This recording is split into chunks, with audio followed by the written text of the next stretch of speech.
This is my old lemon. I guess this is marcot before. I marcoted this before. It's 3 years. As you can see, it's old. It's 3 years now. It's bear fruits, a lot of fruits before. And last day I get the last fruits from here. As you can see, this is the fruit that I take last fruits from here last day.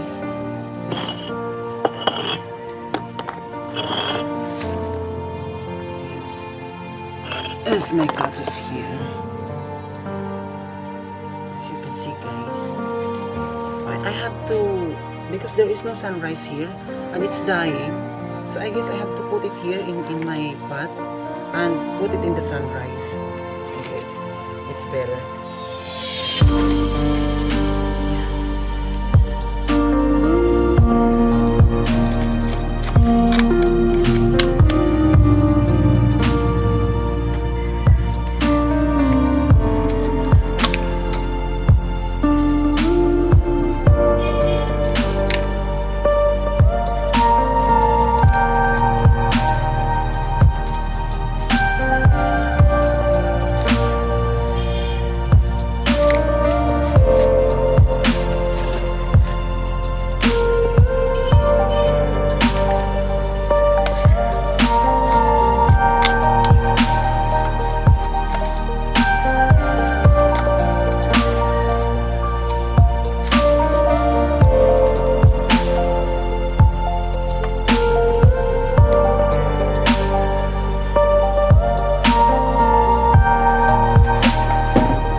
this is the mother.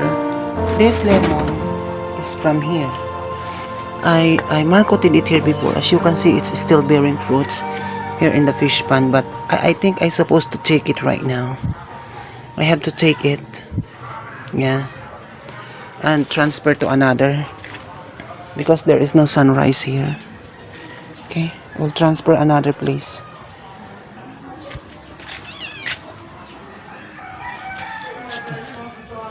This is also this is Davao. It's like lemon, but it's not lemon. It's from Davao.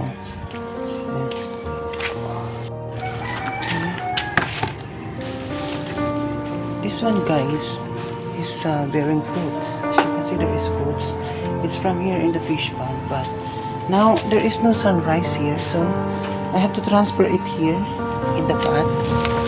As you can see, I didn't make hole here in the bottom. I only put hole here 1 inch from the bottom, so for able not to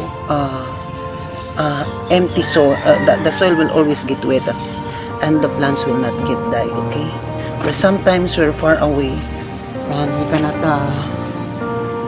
put water in the soil, in the plants.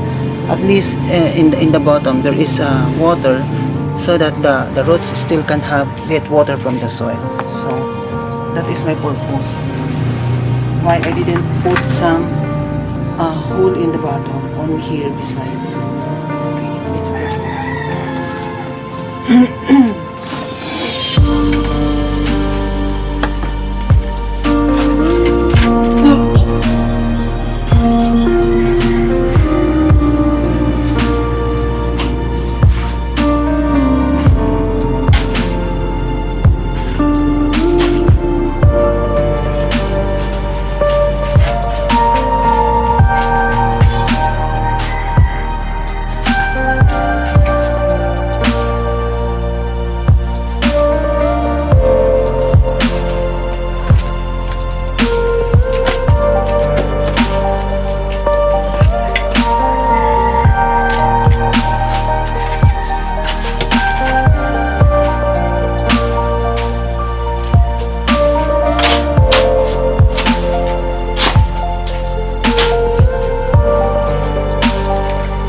It's compost.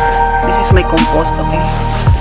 This is different kinds of like veggies, etc.